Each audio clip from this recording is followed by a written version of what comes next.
안녕하세요. 공부하는 의사 손정식입니다. 오늘은 요즘 핫한 주제인 챗GPT에 대해 말씀드리겠습니다.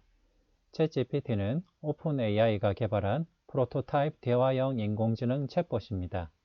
최근 기사에서 챗GPT가 미국 의사시험을 통과할 정도의 성과를 보였다고 하였습니다.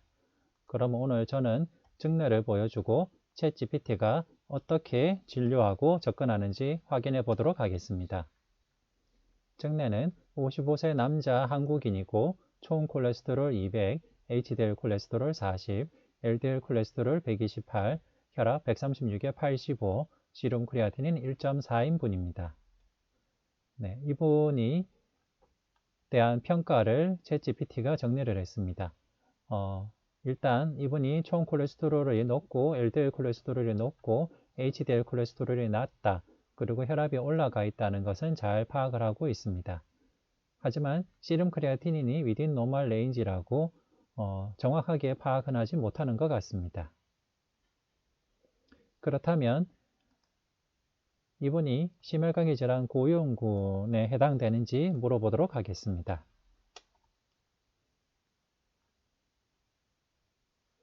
우선 이분이 심혈관계 질환 고위험군인지 바로 대답하기는 어렵다라고 하고 있습니다.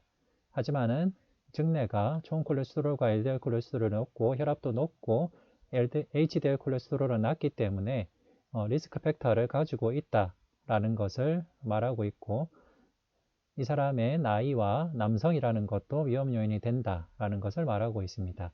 따라서 라이프스타일 모디피케이션을 통해서 이 사람의 리스크 관리할 필요가 있다는 것까지 잘 이야기해 주었습니다.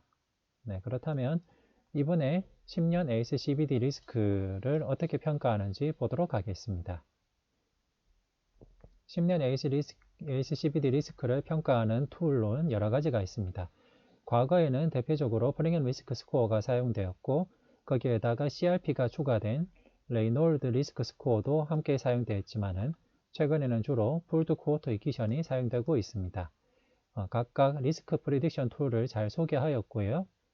그 툴에서는 나이와 젠더, 토탈 콜레스테롤, HDL 콜레스테롤, BP, 스모킹 스테이투스, 다이아베티스 등을 사용한다는 것도 잘 설명을 하였습니다.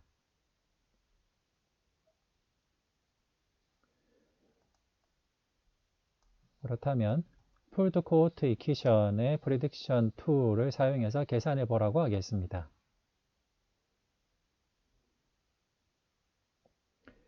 이렇게 말하니까 챗GPT는 자기가 랭귀지 모델이기 때문에 온라인 툴을 정확하게 어세스하기 힘들다라고 솔직하게 이야기를 하고 있습니다. 폴드 코호트 이퀴션은 온라인에서 쉽게 계산 공식과 툴을 찾아볼 수가 있는데요. 그 툴을 사용하면 증내의 10년 ASCVD 리스크가 7.5%라는 것을 알 수가 있습니다. 그러면 다음 질문으로 이분이 CKD가 있는지 물어보도록 하겠습니다. 이번에 세rum 크레아틴인이 1.4이기 때문에 사실 크레아틴인 수치만 보면 정상 범위라고 착각할 수도 있습니다.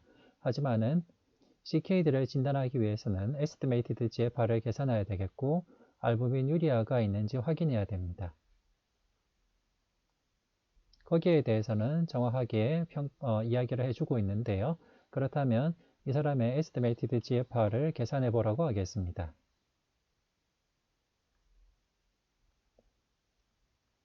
에스티메이티드 GFR을 계산하는 공식은 여러 가지가 있는데 과거에는 MDRD 공식이 주로 사용되었고 최근에는 CKD EPI 공식을 주로 사용하고 있습니다.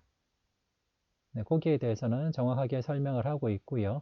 CKD EPI 공식을 찾아서 보여주고 있습니다.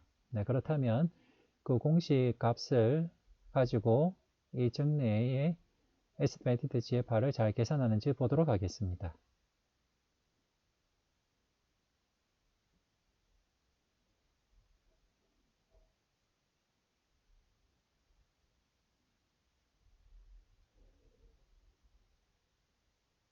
네, 여기에서는 에스티메이티드 GFR을 70 가까이 계산하고 있는데요.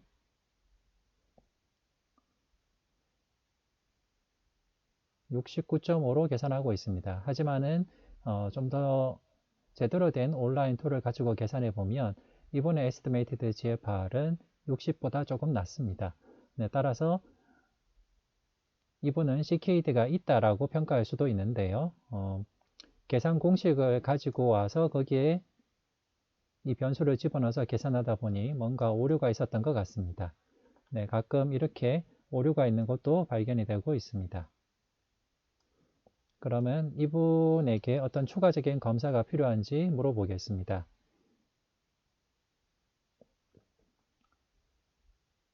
챗GPT는 아까 증례로 보여준 환자의 CBD 위험도를 고위험군으로 보지는 않았습니다. 따라서 다른 위험도를 같이 평가를 해야 되는데 제안한 것은 리피드 프로파일, 블러드 글루코즈, 유리날리시스, EKG, 카로티드 울트라소노, 호모시스테인, CRP 등을 제시하고 있는데요. 네, 보여주는 리피드 프로파일, 블러드 글루코즈, UA, EKG, 카로티드 울트라소노, 호모시스테인, CRP는 환자의 심혈관계 질환 위험도를 평가하는 데 확실히 도움이 되는 것이긴 합니다. 그렇다면 이 환자에게 어떤 약물 치료가 필요한지 물어보겠습니다. 증례에는 통 콜레스테롤이 200, LDL 콜레스테롤이 128, HDL 콜레스테롤이 40입니다. 따라서 한국적인 상황이라면 이분에게 스타틴을 처방할 가능성은 매우 낮습니다. 하지만 처음 말씀드렸듯이 이분의 폴드 코호트 이퀴션을 가지고 10년 ASCVD 리스크를 계산하면 7.5%가 나옵니다.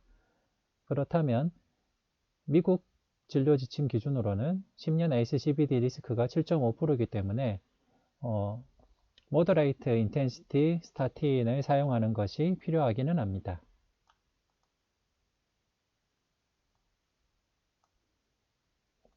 그러면 이 환자의 10년 ASCVD 리스크를 평가하는 추가적인 검사 중에서 여기서는 따로 언급하진 않았지만은 만약 이분에게 CT 코로나리 안지오그래피를 했는데 플락이 발견됐다면 어떤 약물 치료가 필요한지 한번 물어보도록 하겠습니다.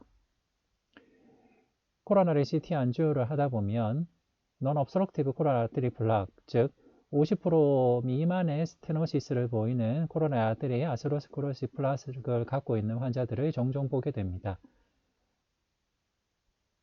챗GPT는 이렇게 non-obstructive coronary artery plaque를 갖고 있는 사람이 early 또는 subclinical atherosclerosis 것을 개념적으로 잘 파악했고 그런 환자들에게 스타틴을 우선적으로 고려해 볼 수 있고 그 다음 혈압 조절, 아스피린도 추가적으로 고려해 볼 수 있다고 이야기를 하고 있습니다. PCSK9 모노클로널 안티바디 같은 경우에는 사실 상당히 오버된 것이고 교과서나 가이드라인에서 옵셔널하게 나열된 것을 가져온 수준으로 볼 수 있겠습니다. 오메가3 패티에이시드 경우에는 중성지방 수치를 구체적으로 주지 않았고 기 때문에 우선적으로 고려 대상이 아닙니다. 따라서 이 챗GPT의 대답을 보면 교과서나 가이드라인에 있는 치료 옵션들을 나열하는 수준으로 볼 수 있겠습니다. 과연 이 환자에게 아스피린이 필요한지 다시 한번 물어보도록 하겠습니다. 과거에는 코로나리 CT 안지오에서 아스로스클로틱 플락이 발견되면 항효소판제 아스피린을 처방하는 경우가 꽤 있었습니다. 하지만은 아스피린의 심혈관 질환 1차 예방을 테스트한 최근 RCT 3개에서 다 과거 ASCVD의 클리니컬한 질병 과거력이 없었던 사람의 경우에는 1차 예방을 위해서 아스피린을 사용하는 것이 효과가 없었다는 것이 증명이 되어서 최근에는 코로나리 CT 안지오에서 non-obstructive 플락이 발견된다 하더라도 아스피린은 1차 예방을 위해서 별로 사용되지 않는 편입니다. 과연 대답을 어떻게 줄지 한번 보도록 하겠습니다. 우선 만약 챗GPT가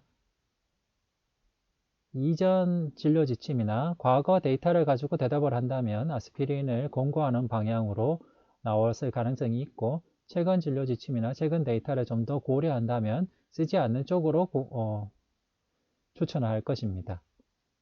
아스피린이 항효소판제라는 것을 잘 파악을 하였고요.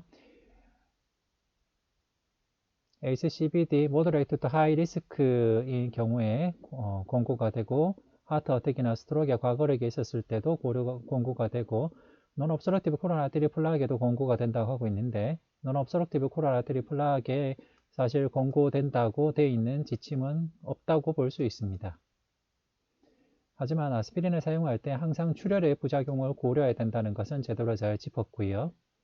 이분이 Non-obstructive coronary artery plaque이 있지만은 클리니컬한 CBD 이벤트는 없었기 때문에 결국은 환자의 전반적인 CBD 리스크를 고려하고 난 뒤에야 아스피린을 사용할 수 있다라고 비교적 맞는 대답을 주었습니다.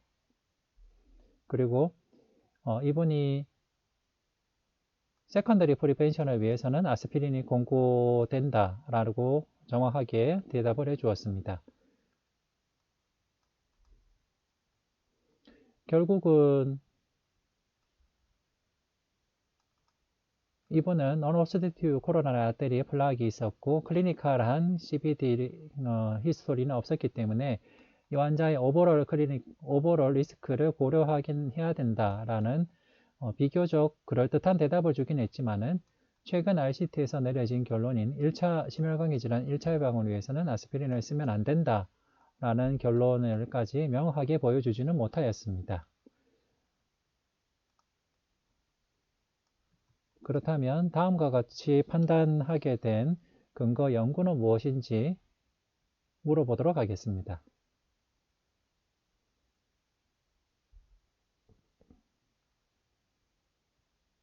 우선 스타틴 치료의 경우에는 제일 대표적인 메타아나리시스인 CTT 메타아나리시스를 근거로 제시하고 있습니다. 혈압 같은 경우에는 최근에 발표된 인텐시브하게 혈압 조절을 하면 ACCBD 예방 효과가 좋다라는 스프린트 트라이얼을 예로 들고 있습니다. 아스피린의 경우에는 안티플레이티드 트라이얼 레지스트 콜라보레이션 메타아나리시스 같이 제일 대표적인 메타아나리시스를 레퍼런스로 보여주고 있습니다. PCSK9 모노클로널 안티바디의 경우에는 프리의 트라이얼 같이 비교적 근래에 발표되었지만은 2010년대 정도에 발표된 연구를 근거로 제시하고 있습니다. 오메가3 패티 애시드의 경우에는 메타아나리시스 근거를 제시하고 있는데요.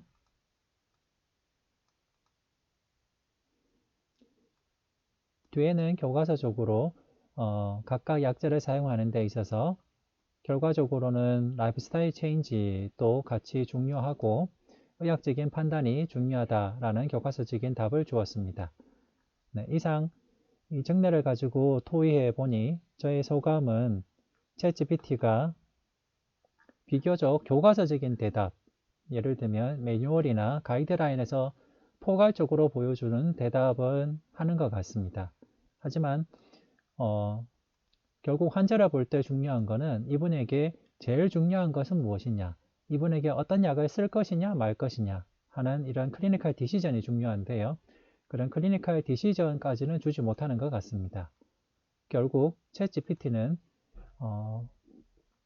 교과서적인 또는 백과사전적인 개론적인 지식은 주지만은 크리티컬하게 디시전을 내려야 되는 것에는 명확하게 답을 주지는 못하는 것 같습니다. 네, 이상 경청해 주셔서 감사합니다.